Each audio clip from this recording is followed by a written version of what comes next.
بسم الله الرحمن الرحيم. الحمد لله رب العالمين، والصلاة والسلام على رسوله الأمين محمد وآله وصحبه أجمعين، أما بعد. leo ikiwa ni tarehe 6 شهر الله المحرم mwaka 1448 katika darasa ya kitabu akhlaqu hamalat alquran الإمام أبي بكر محمد بن حسين الآجري رحمه الله تعالى بشرح فضيلة الشيخ عبد الرزاق بن عبد المحسن البدر حفظه الله.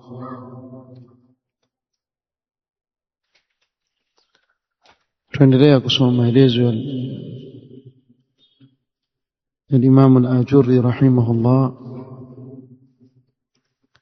akizungumzia suala la kuizingatia Qur'an na kusikiliza kwa makini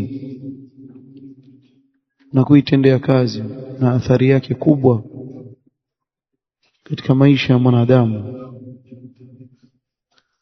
قال رحمه الله: وقد قال الله عز وجل في سورة قاف: والقرآن المجيد ما دلنا على عظيم ما خلق من السماوات والأرض ما بينهما من عجائب حكمته في خلقه.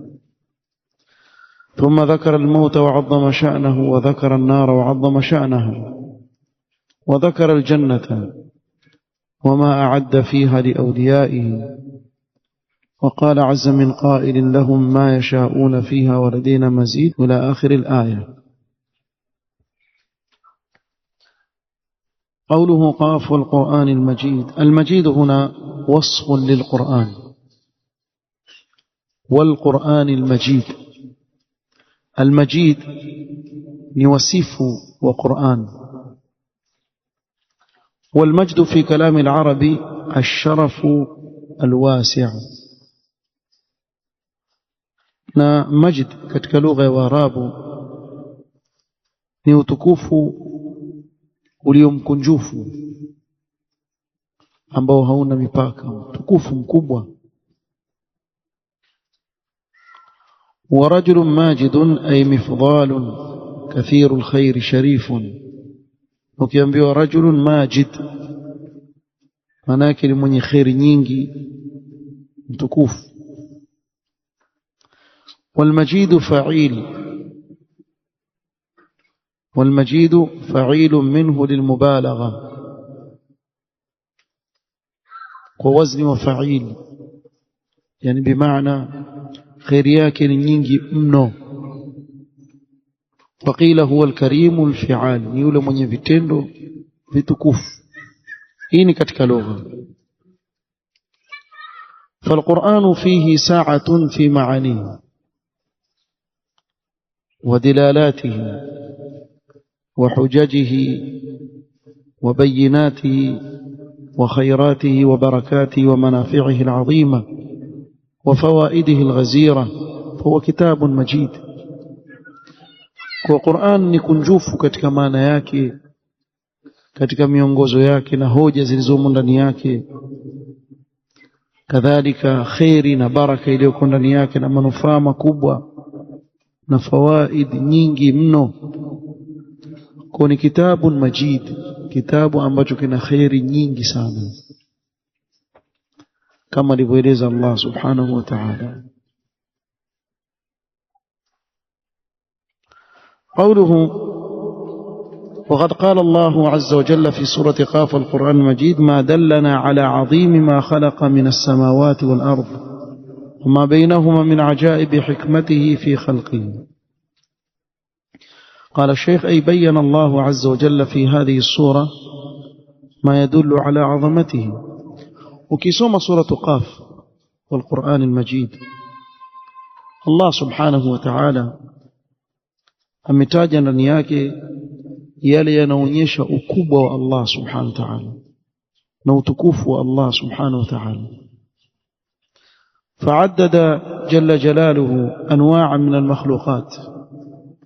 kiangalia mwanzo sura Qaf, Allah subhanahu wa ta'ala ametaja aina kadhaa ya viumbe.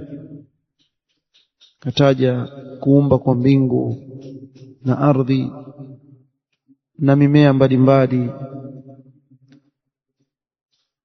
na akataja namna mbingu zilivyoumbwa na nguvu, kiasi cha kuwa miaka yote ambazo mbingu ziko hapo juu hutaona katika mbingu kuna nyufa na vinginevyo, na ardhi alivyoiweka ikawa pana kwa ajili ya maslaha ya waja wa Allah subhanahu wa ta'ala, na mengi katika yale aliyotaja katika yanaonyesha utukufu na ukubwa wa Allah subhanahu wa ta'ala. kwa nini? da'watan lil'ibadi an yatafakkaru fi hadhihi al-makhluqat, ili kuwalingania waja wake, awaita waja wake wazingatie hivi viumbe alivyoviumba Allah subhanahu wa ta'ala vikubwa. tafakkuran yahdihim li'azamati khaliqiha wa kamali mubdi'iha, kuzingatia na kufikiri ambako kutawaongoza wao katika ukubwa wa muumba wao Allah subhanahu wa ta'ala na ukamilifu wake Allah subhanahu wa ta'ala, aliyeviumba hivi vitu kutokamana na hakuwa na mfano wake kabla yake subhanahu wa ta'ala. Na wallahi lau kama mwanadamu atakaa makini atizame namna alivyoumba Allah subhanahu wa ta'ala, ajabu sana, ajabu sana. Na kuna siri nyingi katika vile alivyoviumba Allah subhanahu wa ta'ala, na haswa katika kiwiliwili cha mwanadamu. Allah sema wa fi anfusikum afala tubsirun sanurihim ayatina fil afaqi wa fi anfusihim. Kwa Allah subhanahu wa ta'ala ana mambo makubwa amejalia katika viumbe vyake, lau kama watu wangelizingatia wallahi watajua ukubwa wa Allah subhanahu wa ta'ala. Na hili subhanallah, kufar katika kuchunguza viumbe na wanyama wanavyoishi na mambo ya ajabu yaliyomo ndani yao, lakini pamoja na hayo, badala ya kuongoza katika kumaadhimisha Allah subhanahu wa ta'ala, wengine ndio wazidi kupotea, wakazidi kukanusha uwepo wa muumba. Badala ya vile vitu vya ajabu wanavyoviona katika viumbe viwaongoze wao katika kuwa kuna muumba. Haiwezekani hivi vitu vimekuja bidhiqa kwa namna hii. Hebu nikuulize, kuna vitu ushawahi kukaa chini ukafikiria? Mitaani humu kuna kuku, yule jogoo yuwajuaje alfajiri imeingia yuwawika? Wanane mwambia. Watu waweza kusema kuwa labda yuona mwanga wa alfajiri uking'ara. Nenda kamfungie jogoo kwenye chumba, kwenye giza, ikifika wakati wake wa kuadhini ataadhini hivyo hivyo. Aadhini maana yake kuika, kuadhiniwa na yeye wawika mapema kabisa. Nani anamfundisha unyama kuwa huu ndio wakati wa kuika? Na Mtume sallallahu alaihi wasallam mpaka akatufundisha la tasubbu dik fa innahu yuqidhu lis-salah, usimtukane jogoo. Hadith sahih, kwani aamsha watu kwa ajili ya swala. Nani anamfundisha unyama? Alafu nenda kamsome yule jogoo wakati wa wika, ili kuika kelele. Namna gani Allah ahifadhi masikizi yake ili asiumie na ile sauti anayoitoa mwenyewe, na namna Allah alivyomuumba. Mbona kunguru hawiki? Si pia ndege? Mbona wanyama wengine hawika jogoo? Mbona kuku wa kike hawiki? Wika jogoo tu. Huu ni mfano tunafikiria ukakaa chini ukauzingatia. Lakini katika wanyama Allah aliyowaumba, katika viumbe alivyoviumba Allah subhanahu wa ta'ala, kuna maajabu sana. Lakini ni wangapi wanaokaa chini wakazingatia, wakafikiria, wakajua ukubwa wa Allah subhanahu wa ta'ala? Na haya Allah ametuelekeza katika kuyafikiria. Awalam yatafakkaru fi malakuti samawati wal ardh. Mtu akae chini azingatie, kwa sababu atafakkur ni ibada ambayo wengi katika watu ibada hii hawaifanyi. Allah alivyosifu ulul albab akasema wayatafakkaruna fi khalqi samawati wal ardh rabbana ma khalaqta hadha batila. Na alipotaja utukufu wa Qur'an, law anzalna hadha alqur'ana ala jabalin la ra'aytahu khashi'an mutasaddian min khashyati Allah wa tilka al-amthal nadribuha lin-nas la'allahum yatafakkarun. Hii ni ibada adhimu ya kukaa chini ukafikiria, ukawaza ukubwa wa hivi viumbe alivyoviumba Allah. Atakuwaje muumba subhanahu wa ta'ala na ukamilifu wake? Lakini wenye akili peke yake ndio ifanye ibada.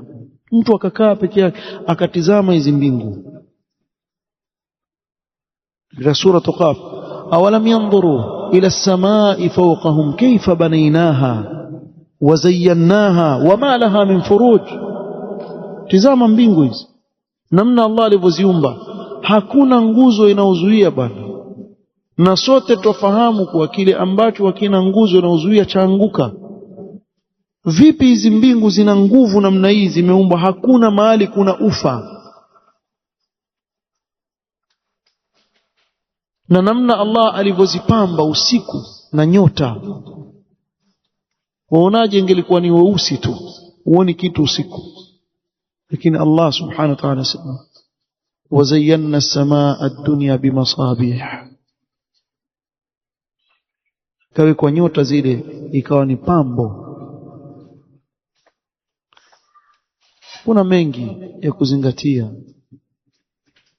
Ushakaa chini ukafikiria ili jua hili linalochomoza, hata tukachanga taa zetu zote sisi duniani, taa zile zikachanganywa zile, au moto ukawashwa mkubwa, hauwezi kumulika namna jua linavyomulika ardhi na ukubwa wake na upana wake.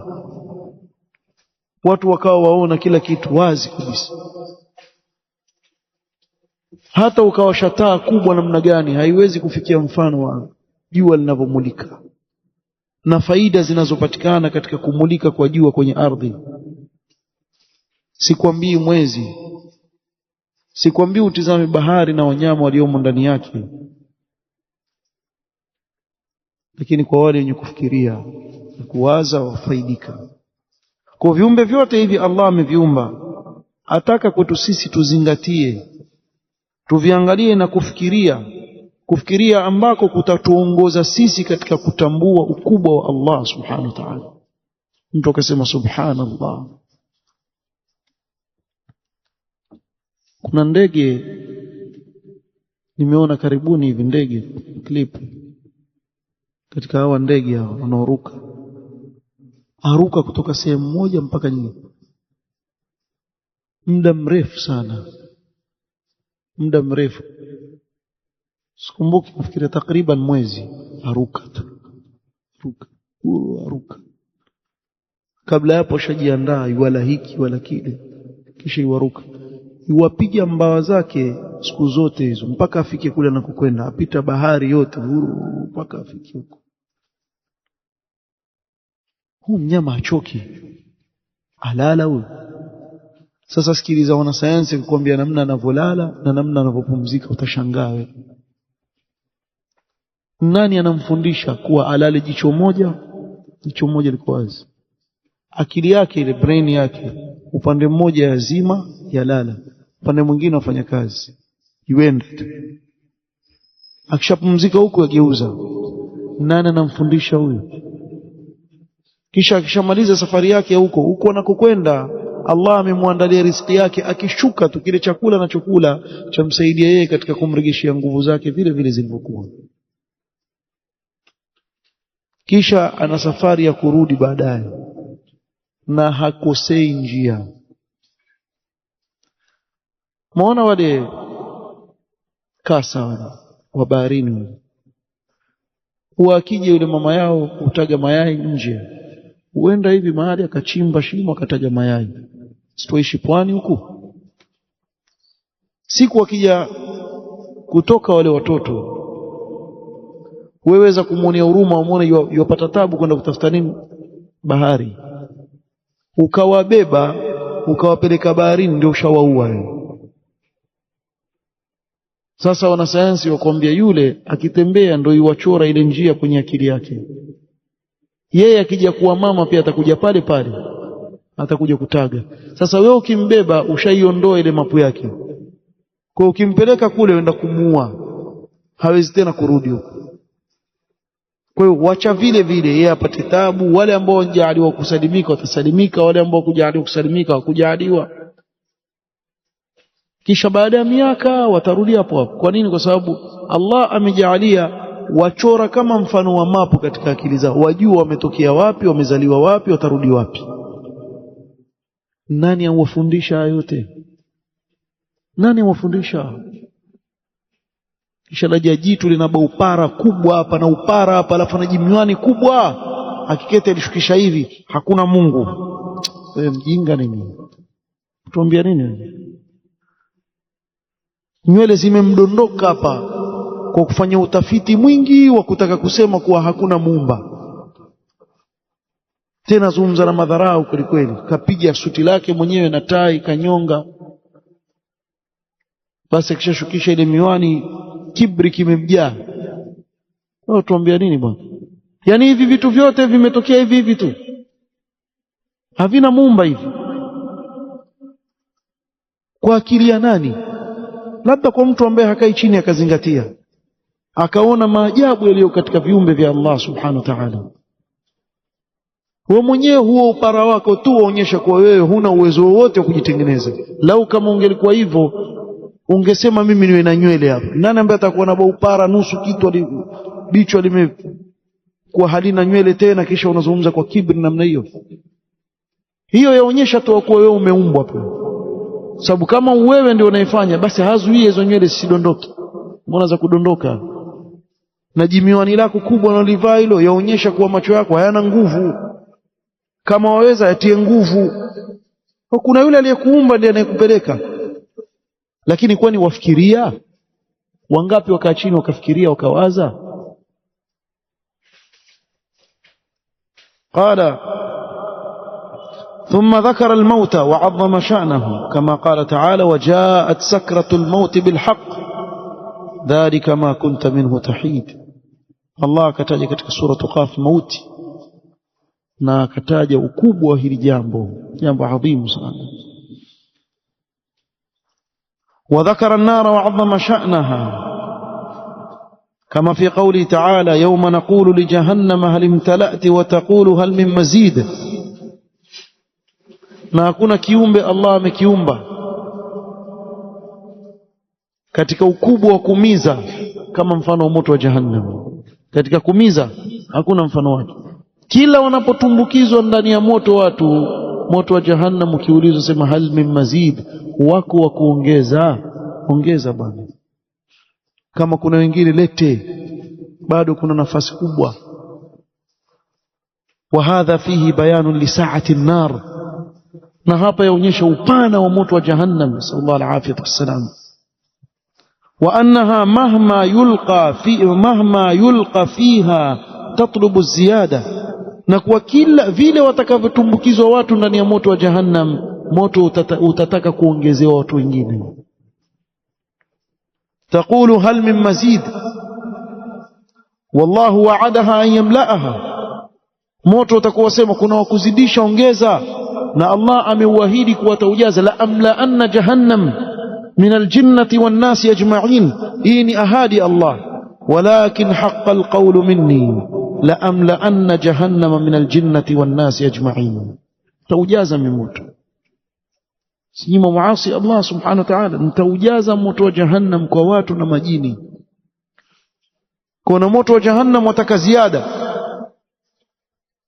ووعد الجنة أيضا أن يملأها، na Allah ameahidi moto pepo pia ataijaza, kama qala ta'ala walakin haqqa alqawlu minni لأملأن جهنم من الجنة والناس أجمعين.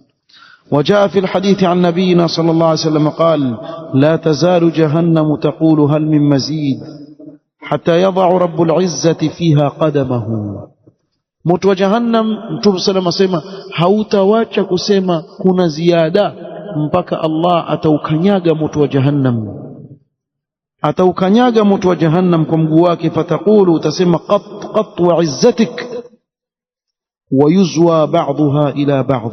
Kwa hivyo utakunjika kunjika mpaka uwe umejaa. Sasa unapokanyagwa na Allah subhanahu wa ta'ala. ومعنى قولي عليه السلام فتقول قط أي حسبي ويكفيني، tosha, nimetosheka. Na hapo ndio utakuwa umetosheka. ومعنى يزوى أي يجمع ويضم، utakusanywa ule moto baadhi yake kwa wengine ili uwe mdogo, umetosheka kuwa umejaa.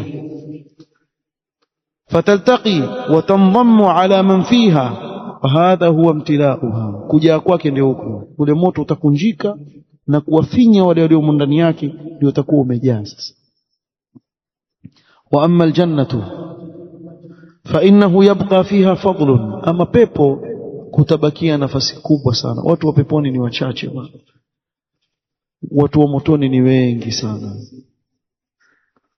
walaqad dhara'na li jahannama kathiran min al-insi wal jinn, wengi watatiwa motoni. Peponi bwana watu watakuwa wachache, na pepo ni pana.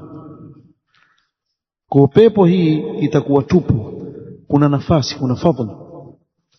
fayakhluqu Allahu azza wa jalla khalqan fayuskinuhum fadla aljanna, Allah atawaumba waja wake ambao hawajawahi kuiona dunia, kwa fadhila zake atawaingiza peponi. Wameumbwa watu peponi. Yaf'alu ma yasha'u subhanahu wa ta'ala. قال صلى الله عليه وسلم ولا يزال في الجنة فضل حتى ينشئ الله لها خلقا فيسكنهم فضل الجنة. حتى ينشئ الله نعم ولا يزال في الجنة فضل، pepo itaendelea kuwa na nafasi. حتى ينشئ الله لها خلقا فيسكنهم فضل الجنة. Allah subhanahu wa ta'ala ataumba viumbe wake awaingize peponi katika ile sehemu iliyo na nafasi, aingie ni peponi subhanahu wa ta'ala. قال قوله رحمه الله وما أعد فيها لأوليائه، وقال عز من قائل لهم ما يشاءون فيها ولدينا مزيد إلى آخر الآية، كما في قوله وأزلفت الجنة للمتقين غير بعيد إلى آخر الآيات. ثم قال بعد ذلك كله إن في ذلك لذكرى لمن كان له قلب أو ألقى السمع وهو شهيد. بعد يكون يتجيوت كتجيه آية، أي بعد هذا البيان الذي في أول السورة من الدعوة إلى التأمل والتفكر في هذه المعاني الموقظة للقلوب، baada ya bayana hii ndefu aliyotaja Allah subhanahu wa ta'ala mwanzo wa sura katika kuwalingania watu kuzingatia na kufikiria katika haya maana yenye kuamsha nyoyo za wanadamu zilizo katika ghafla, qala ta'ala inna fi dhalika la dhikra, katika hayo kuna ukumbusho. Laysa likulli ahad, lakini ukumbusho huu si wa kila mtu, sio kila mtu upata. Wa inma liman kana lahu qalbun ay ya'qil, kwa yule aliyena moyo wenye kuzingatia. Au alqa as-sam'a bil insati wa husn al-istima', kwa akatega sikio kusikiliza vizuri. Wa huwa shahidun ay hadirul qalb muntabihun mutayaqidun, na moyo wake uko pale, si moyo wake uko mbali kabisa. Huyu hatanufaika na Qur'an, hatanufaika yule ambaye moyo wake uko hapo, kile kinachozungumzwa pale moyo wake uko hadhir, asikiliza kwa makini, huyo ndiye atakayenufaika. قال فأخبر جل ذكره أن المستمع بأذنه ينبغي له أن يكون مشاهدا بقلبه ما يتلو وما يسمع. kwa hivyo akatupa habari Allah subhanahu wa ta'ala kwa yule anayesikiliza kwa masikizi yake atakikana yale anayoyasikiliza ayashuhudilie kwa moyo wake, kile anachokisoma akishuhudilie kwa moyo wake, na kile anachokisikia liyantafi'a bitilawati lilquran wa bilistima'i mimman yatluhu, ili anufaike yeye kwa kuisoma Qur'an na kwa yule anayemsikiliza akiisoma, anufaike kwa kule kusikia kwake kwa yule anayesoma. قال الشيخ ومن ذلك مثلا قول حنظلة الأسدي رضي الله عنه في وصف مثل هذه الحال. حنظلة akieleza mfano wa hali kama hii kwa yule ambaye asikiliza na moyo wake uko hadhira, sema nakunu inda rasulillahi sallallahu alaihi wasallam yudhakkiruna bin nari wal janna hatta kaanna ra'yu ainin, tukiwa kwa mtume sallallahu alaihi wasallam atukumbusha kuhusu pepo na moto kana kwamba ile pepo na moto twaviona mbele ya macho yetu. Na hili ni jambo ambalo kila mmoja wetu alijua. Waweza kumpata mzungumzaji akakueleza jambo kana kwamba waliona mbele yako.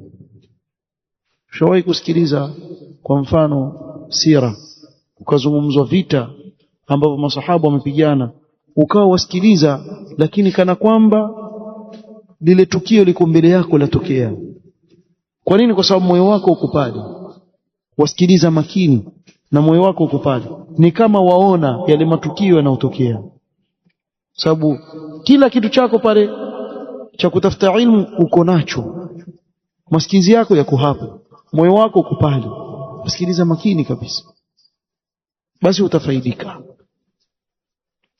Ay kaanna ala hali man yaraha bi'ainihi wa hadhi mushahadatun bilqalb. Mtume sallam anapozungumza Hanbala asema kana kwamba ile pepo na moto iko mbele yetu, bimaana katika hali ya yule anayeona na macho yake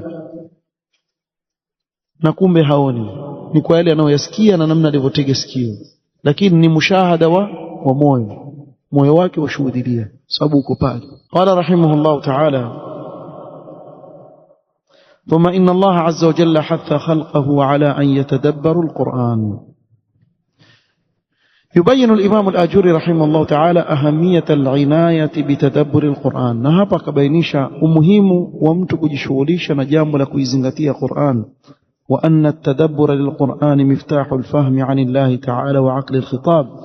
نكومتك يزنغتي القرآن ليفنقوا كيفهم القرآن نكفهم منينو aliyozungumza Allah subhanahu wa ta'ala kumwelekezea yeye mwanadamu, wa min thamma limtithal walittiba', na hapo kitakachofuata ni kutekeleza na kufuata.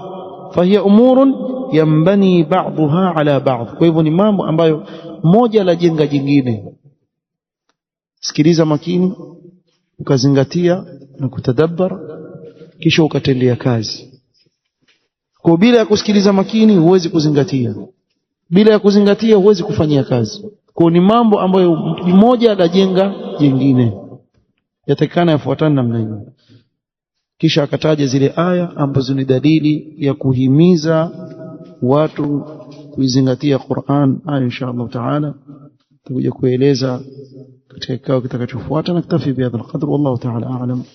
subhanakallahumma wa bihamdika ashhadu an la ilaha illa anta astaghfiruka wa atubu ilaik. barakallahu fiik.